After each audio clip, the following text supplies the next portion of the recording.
파에톤과 태양마차, 그 두 번째 이야기. 아버지 헬리오스의 충고에도 아랑곳하지 않고 아들은 끝내 제 고집을 꺾지 않았다. 파에톤은 기어이 태양마차를 몰아보겠다는 것이었다. 힘 닿는 데까지 아들을 타이르다 지친 아버지는 태양마차 있는 곳으로 아들을 데려갔다. 올림포스의 재간꾼 헤파이스토스가 온갖 재주를 다 부려서 만든 마차였다. 이 태양마차는 바퀴 굴 때도 황금, 뼈대도 황금, 바퀴도 황금이었다. 바퀴살만 은이었다. 마부석에는 헬리오스가 쏘는 빛을 반사할 감람석과 보석이 나란히 그리고 촘촘히 박혀 있었다. 파에톤이 벅찬 가슴을 안고 태양마차를 만져보며 찬탄하고 있을 즈음 새벽잠에서 깬 새벽의 여신 에오스가 장미꽃 가득 핀 방에 눈부시게 빛나는 창문을 활짝 열었다. 별들이 달아나기 시작했다. 금성을 당시에는 루키페로스라고 불렀다. 빛나는 별이라는 뜻이다. 그 루키페로스가 기나긴 별의 대열을 거느리고 하늘의 제자리를 떠나고 있었다. 태양신은 이 루키페로스가 떠나는 것과 하늘이 붉어지면서 이질어진 달빛이 여명에 무색해지는 것을 보고는 때의 여신 호라이 자매에게 명령했다. 이제 마국간으로 가서 천마를 몰고 나오너라. 때가 된 것 같구나. 호라이 세 자매가 분부를 시행했다. 세 자매는 천장이 높은 마국간에서 암브로시아, 즉 불로초를 배불리 먹은 천마를 끌어내어 마구를 채웠다. 천마들은 숨 쉴 때마다 불길을 토했다. 태양신 헬리오스는 아들의 얼굴에다 불길에 그을리는 것을 예방하는 고약을 발라주고 바른 것이 살갗에 고루 묻도록 문질러주기까지 했다. 그런 다음에는 아들의 머리에다 빛의 관을 씌워주었다. 아버지는 이러면서도 걱정스러운 마음을 어찌할 수 없었던지 자주자주 한숨을 쉬었다. 오래지 않아 자식에게 닥칠 재앙과 이로 인한 자신의 슬픔을 예견했기 때문이다. 아버지 헬리오스는 이렇게 말했다. 아비의 말을 잘 듣고 마음에 새기도록 하여라. 되도록이면 채찍은 쓰지 않도록 하여라. 고삐는 힘껏 틀어잡도록 해야 한다. 천마는 저희들이 요량해서 잘 달릴 게다만 이들의 조급한 마음을 누그러뜨리기는 여간 어려운 일이 아니다. 하늘에는 권역이 없는 것 같지만 엄연하게 있다는 것을 잊지 말아야 한다. 그렇다. 하늘에는 5 권역이 있다. 그 5 권역을 곧장 가로질러 가려고 해서는 안 된다. 자세히 보면 3 권역의 경계선 안으로 조금 휘어진 샛길이 있다. 여기로 가야만 믿어지지 않을 정도로 차가운 바람이 부는 남극 권역과 북극 권역을 피해갈 수가 있다. 이 길로 들어서면 마차의 바퀴 자국이 보일 게다. 하늘과 땅에 고루 따뜻한 빛을 나누어 주려면 너무 높게 몰아서도 안 되고 너무 낮게 몰아서도 안 된다. 너무 높게 몰면 하늘 덮개에 불이 옮겨 붙을 것이고 너무 낮게 몰면 대지가 그을리고 만다. 그 중간이 가장 안전하니 명심하여라. 오른쪽으로 너무 치우치지 말아야 한다. 거기에는 또아리를 튼 별자리인 뱀자리가 있다. 왼쪽으로도 너무 치우쳐 바로 아래에 있는 신들의 제단을 태워서도 안 된다. 이 사이를 조심해서 지나가도록 하여라. 내 이제 너를 행운의 여신 티케의 손에 붙이고 빌 수밖에 없겠구나. 티케가 너를 도와주기를, 네가 너를 돌보는 것 이상으로 자상하게 너를 돌보아 주기를 기원하는 수밖에 없구나. 서둘러라. 벌써 밤이 저 멀리 서쪽 해변에 이르렀다. 더 이상 지체할 시간이 없다. 이제 태양마차가 나타날 차례다. 새벽의 여신 에오스가 어둠을 몰아내고 있지 않느냐. 자, 이제 마차에 올라 고삐를 힘있게 쥐어라. 혹, 방금 내 말을 듣고 네 마음이 변하지는 않았느냐. 변했거든 천마의 고삐를 놓고 내 말을 따르거라. 따를 수 있을 때 따르거라. 네 발이 이 단단한 태양 신궁의 바닥에 닿아 있을 때 내 말을 따르거라. 미숙한 너에게 하늘로 오르는 일은 어울리지 않는다. 네가 이 위험한 일을 해보겠다고 우기기는 한다만 대지의 빛을 나누어 주는 일은 나에게 맡기고 너는 그 빛을 누리기나 하는 것이 어떠하겠느냐. 그러나 파에톤은 제 젊음과 힘만 믿고는 태양마차 위로 올라가 아버지가 건네주는 고삐를 받았다. 그러고는 마부석에 앉아 어려운 청을 들어준 아버지에게 고맙다는 인사를 했다. 태양마차를 끄는 4마리의 날개 달린 천마는 불을 뿜어 주위에 대기를 뜨겁게 달구면서 발굽으로 가로장을 걷어찼다. 파에톤에게는 할머니가 되는 바다의 버금 여신 테티스는 손자 앞에 어떤 운명이 기다리고 있는지 까맣게 모른 채 그 가로장을 치웠다.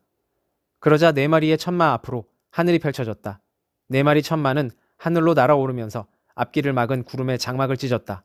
그러고는 단숨에 그 권역에서 있는 동풍을 저만치 앞질렀다. 하지만 4마리 천마는 태양마차가 엄청나게 가벼워진 데 놀랐다.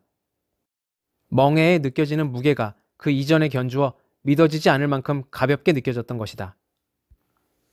파에톤의 무게가 태양신 헬리오스의 무게보다 훨씬 가벼웠으니 당연했다. 태양마차와 거기에 타고 있던 파에톤이 어찌나 가볍게 느껴졌는지 4마리의 천마는 저희가 마차를 끌고 있다는 것도 잊어버릴 지경이었다. 바닥짐 없는 배가 거친 파도에 휩쓸려 바다 위를 이리저리 떠다니듯이 마부의 무게가 전 같지 않은 태양마차도 하늘을 누비며 흡사 빈 마차처럼 흔들렸다. 이렇게 되자 4마리의 천마는 오랫동안 달려봐서 잘 알고 있던 궤도까지 이탈하여 제멋대로 날뛰기 시작했다. 마부석에 앉은 파에톤은 기겁을 했다. 하지만 그에게는 고삐로 천마를 잡돌이할 재간이 없었다. 그에게는 어디가 어디인지 위치 분간도 되지 않았다. 설사 분간이 되었다고 하더라도 천마를 잡돌이하는 기술이 없었으니 결국은 분간이 되나 안 되나 마찬가지였던 셈이다. 북두칠성은 평소에는 차갑기 짝이 없는 별이다. 하지만 이 북두칠성이 태양마차가 내뿜는 열기에 처음으로 달아올랐다. 북두칠성은 금단의 바다로 뛰어들고 싶어 했다. 북극 권역에 바싹 붙은 채 혹한의 하늘에 또아리를 틀고 있어서 평소에는 별로 위험한 존재로 알려지지 않았던 별자리인 뱀자리가 태양마차의 열기에 또아리를 풀고 일찍이 볼 수 없었던 포악을 부리기 시작했다. 들리는 말에 따르면 목동자리의 목동도 기절초풍, 그 자리를 떠나려 했다가 쟁기 자리에 걸려 쓰러졌다고 한다. 마침내 이 가엾은 파에톤은 아득히 높은 하늘에서 대지를, 아득히 먼 하계에 펼쳐진 대지를 보고 말았다. 대지를 본 순간 파에톤은 자기가 얼마나 높은 곳을 달리고 있는지 깨달았다.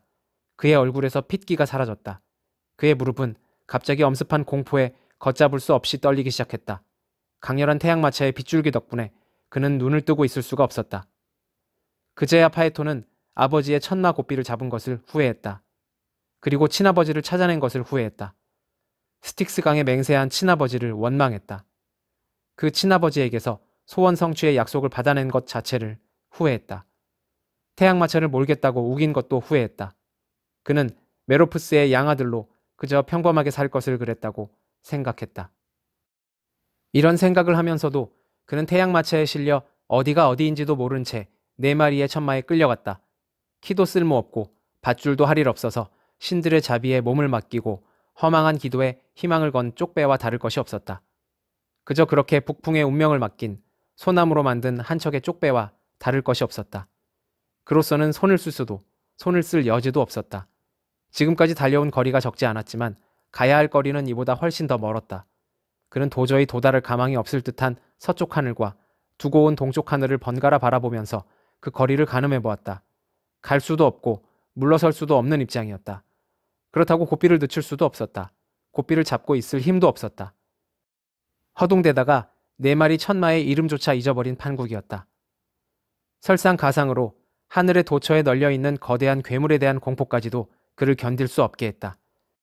실제로 하늘에는 전갈이 2개의 집게발로 2 별자리를 쌓은 듯이 하고 있는 데가 있었다.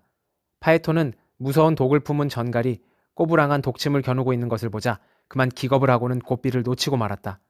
고삐는 그의 소나기를 벗어나 천마의 잔등을 때렸다. 이것을 채찍질로 여긴 천마는 또 한 번 궤도를 벗어나 질풍같이 내달았다.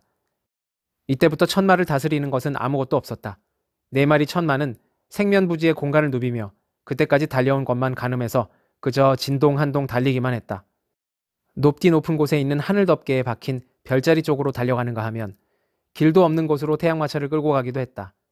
하늘덮개에 닿을 듯이 솟구치는가 하면 갑자기 대지의 사면에 닿을 만큼 고도를 뚝 떨어뜨리기도 했다. 태양신의 누이 동생인 달의 여신 셀레네는 오라버니의 태양마차가 자기보다 낮게 날고 있는 것을 보고는 그만 깜짝 놀라 낯빛을 바꾸었다. 구름에서는 연기가 피어올랐다. 대지는 높은 곳부터 불길에 휩싸였다. 습기가 마르자 대지가 여기저기 터지고 갈라지기 시작했다. 푸른 풀밭은 잿빛 벌판으로 변했다. 나무, 풀 같은 것들은 순식간에 재로 변했다. 다 익은 곡식은 대지의 파멸을 재촉하는 거대한 산불의 불쏘시개 같았다. 그러나 이런 자연의 피해는 다른 피해에 견주면 그리 대단한 것도 아니었다. 거대한 도시의 성벽은 무너져 내렸고 인간이 모여서 모듬살이를 하던 수많은 마을과 함께 나라가 잿더미로 변했다. 산의 수목도 불길에 휩싸였다. 아토스 산도 불덩어리가 되었다. 물좋기로 소문난 길리기아의 타우로스 산, 트몰로스 산, 오이타산, 이다산 등에서도 연기가 올랐다. 예술의 여신 무사히 9자매가 살고 있던 헬리콘산에도 불길이 옮겨 붙었다. 뒷날 오르페우스와 인연을 맺게 되는 하이모스산의 운명도 마찬가지였다. 아이트나산에서는 2개의 불기둥이 솟아올라 하늘을 찔렀다. 파르나소스산을 이루는 2개의 쌍둥이 봉우리와 에토스산과 킨토스산에도 불이 붙었다. 오트리스산, 로도페산에서는 만년설이 녹아내렸고 신들의 신전이 많은 딘디마산, 미칼레산, 키타이론산에도 불이 붙었다. 그 추운 스키티아 지방도 무사하지 못했다. 오늘날 코카서스 산맥이라고 불리는 카우카소스 산맥도 불길에 휩싸였는데 오사산이나 핀도스산이 무사했을 리 없다. 이보다 훨씬 높은 올림포스산, 오늘날에는 알프스산이라고 불리는 하늘을 찌를 듯하던 알페스산, 아페닌산이라고 불리는 구름 모자를 쓰고 있던 아펜니노스산도 불길에 휩싸였다. 파에톤은 불바다가 된 세상을 내려다보았다. 대지에서 솟아오르는 열기는 견딜 수 없을 만큼 뜨거웠다.